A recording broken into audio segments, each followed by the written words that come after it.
What's up, everybody? This is Craig from 9 Volt Games, and I'm actually in a better mood today.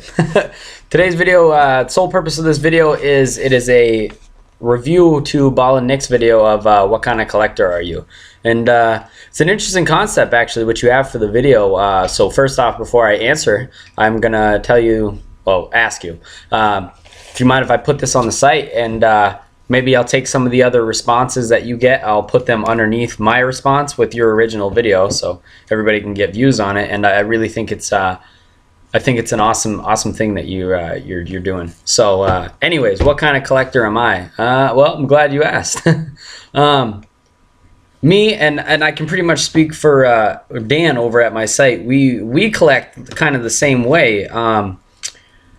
For a long time, I lived in Keene, New Hampshire, and I don't know if you know much about New Hampshire, but New Hampshire is very poor. It's an extremely poor state.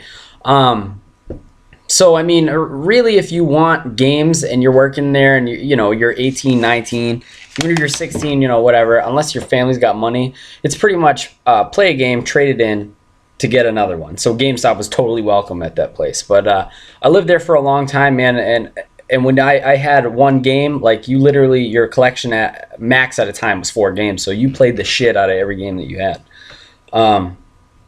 So what we used to do is, well, for me, and I know Dan said he used to do this too, is we used to buy a game and trade it in, and then we'd never get it again. So now that I'm an adult and I'm for the most part grown up, and I have some extra funds, I'm going back and I'm buying all these games that I had initially traded in, and it's actually getting to the point, like you said, where you look at this collection, and like you saw my trimming the video game collection down.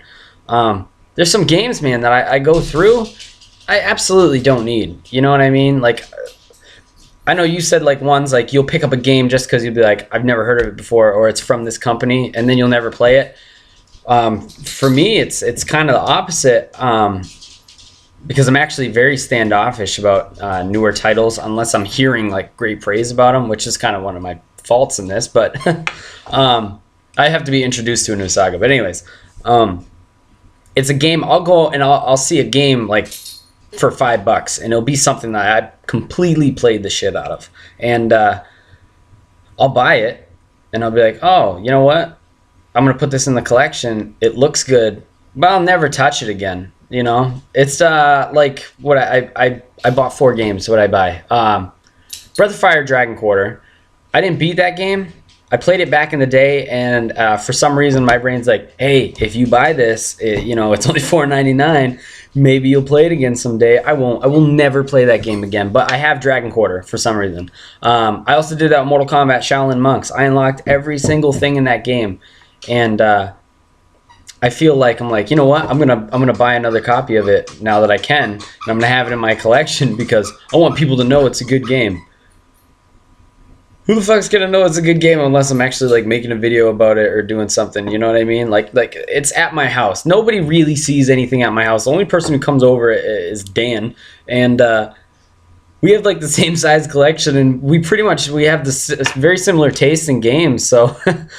We have the same game, so it's kind of pointless, But I think it's more I collect because I have that need of like I attach games to certain points in my life, if that makes sense. Like one of the higher points in my life was I was playing through the Silent Hill series. I know it sounds corny, but most people our age probably were babysat by video games. So if you're a hardcore gamer, you probably can attest certain games to certain points of your life. Like once again, Dan was saying that the game that he played before he had his first kid was I know he told me the story like 50 times. I'm afraid. Phantasy Star Online. You know what I mean? Like the last game that I played before I got married was Doom 3. For some reason I went back and want to beat the final boss. It's just like something that you have and you attach it, and I actually think that's a reason for you keeping it. You know what I mean?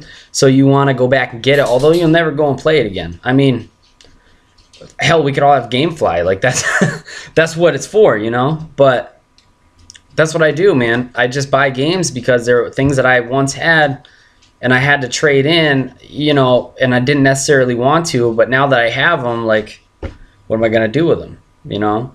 So I feel good that I can at least say that I played every game that's in my collection, not necessarily 100%, but I've at least played every game in my collection. But realistically, am I going to go back and play a lot of them? No, and there's a lot of good games coming out right now. I'm going to tell you, man, any game that I bought and I haven't beaten in the last 6 months, 11, 11, 11, when Skyrim comes out, ain't getting played. That's why I haven't been doing pickup videos recently either. I haven't been doing pickup videos because once Skyrim comes out, fucking, I'm done. My site might close down. My YouTube channel might stop, you know? But, not really.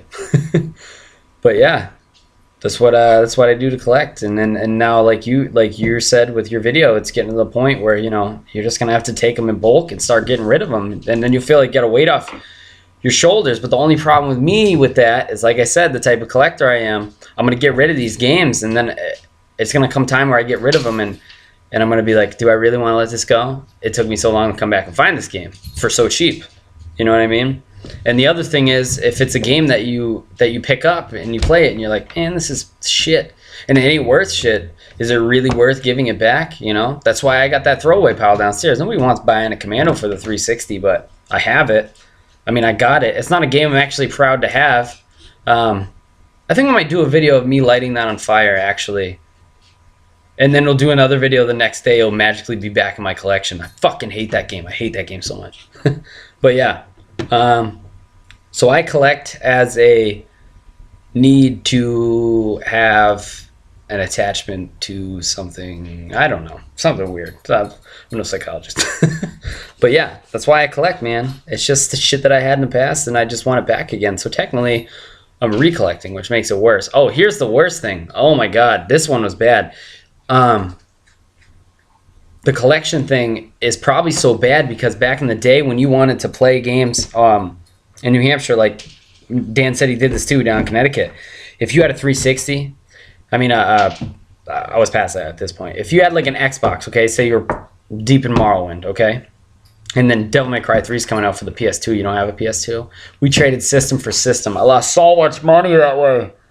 Oh my god. So to any of you people who have to do that right now, do not trade system for system, man. Just wait it out. Wait it out. The prices will go down. But yeah. So collection, man. You really gotta look in your soul when you when you're talking about why you collect, you know. But good video, good concept. Gonna put this on the site. If you're watching this on the site, I already put it on the site. Thank you guys for watching.